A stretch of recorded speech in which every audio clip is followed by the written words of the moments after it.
Donc, je donne la parole à Suzanne, qui va peut-être pouvoir donner donc la vision de l'OFAD par rapport à justement ces projets d'entrepreneuriat qui bénéficient à l'Afrique et en particulier entrepreneuriat féminin. Voilà. Merci beaucoup, Suzanne. La parole est à vous. Merci beaucoup de m'avoir invité à ce webinaire. Je suis Suzanne Belloun, présidente de l'Organisation des femmes africaines de la diaspora, un réseau qui a vu le jour depuis en 2011. C'est une plateforme qui réunit les femmes de la diaspora, chefs d'entreprise et les dirigeants associatifs. Mais nous sommes axés essentiellement sur l'entrepreneuriat féminin pour plusieurs raisons. Déjà, c'est une meilleure façon pour nous de nous intégrer dans la société qui nous a accueillis. Et deuxièmement, c'est aussi pour penser d'où nous venons, donc de réaliser des projets qui peuvent être un plus dans le développement du continent.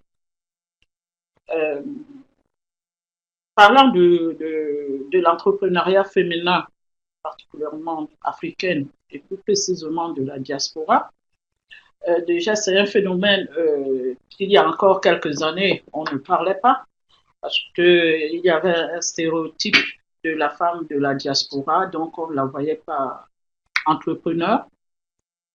Et heureusement, de plus en plus, on en parle, mais il y a des freins qui sont les nôtres. Nous sommes d'abord femmes, nous sommes immigrés, nous sommes noirs, nous sommes africaines. Donc, nous accumulons aussi bien les obstacles qui sont pour toutes les femmes, donc y compris les femmes françaises. Nous accumulons les obstacles qui sont pour les femmes africaines. Et nous avons notre obstacle qui nous est propre, la femme immigrée. Mais qu'à cela ne tienne, comme la femme africaine de manière générale, elle a la fibre entrepreneuriale, donc nous avons fait de ces obstacles les défis. Donc nous essayons de les monter en mutualisant nos connaissances et nos compétences. Et donc de plus en plus, les femmes sont intéressées à aller entreprendre dans leur pays d'origine, avec tout ce que ça peut comporter comme difficulté et comme obstacle. Nous avons fait un travail là-dessus pour orienter vraiment les femmes et les accompagner dans les besoins qui sont utiles. Nous avons fait une enquête en 2012 de savoir est-ce que les femmes étaient vraiment intéressées à entreprendre dans leur pays d'origine. Et nous nous sommes aperçus qu'effectivement, sur 40% des femmes que nous avons interrogées à l'époque avaient déjà entrepris dans leur pays d'origine. Mais 75% ont eu des échecs. Le chiffre est quand même impressionnant. Alors, ces échecs, quelles sont les raisons? Les raisons, c'était l'absence d'espace d'accueil. Donc, le projet est souvent entre les mains de la famille, parfois qui n'a jamais créé d'entreprise. Et comme c'est un produit familial, on s'investit moins. On se comporte comme un patron, mais un patron qui ne s'investit pas. Et le résultat de prendre 6 mois ou un an après, il ne nous reste que nos yeux pour pleurer. Il n'y a plus rien. Donc, à partir de là, nous avons commencé à chercher des solutions pour pallier à ça.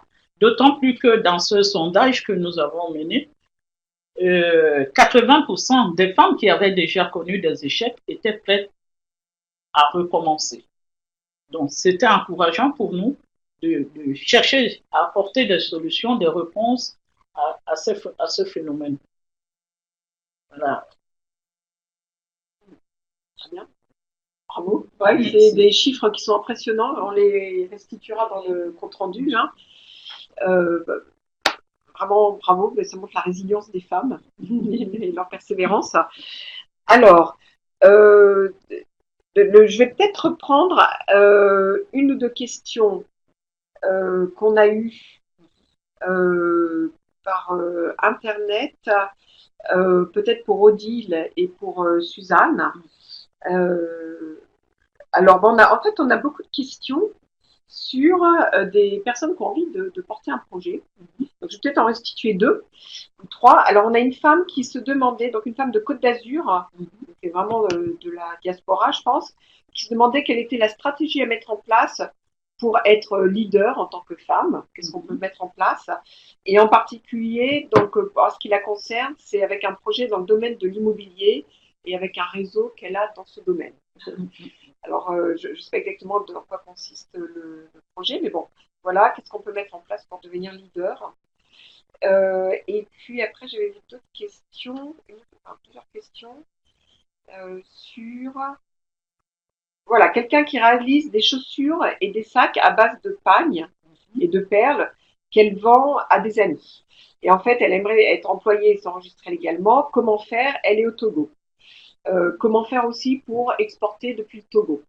Donc bon, c'est des questions très variées. Alors, si vous avez des réponses, des éléments de réponse, je ne sais pas qui peut répondre. Je répondrai d'abord à la première question. Comment faire pour devenir leader?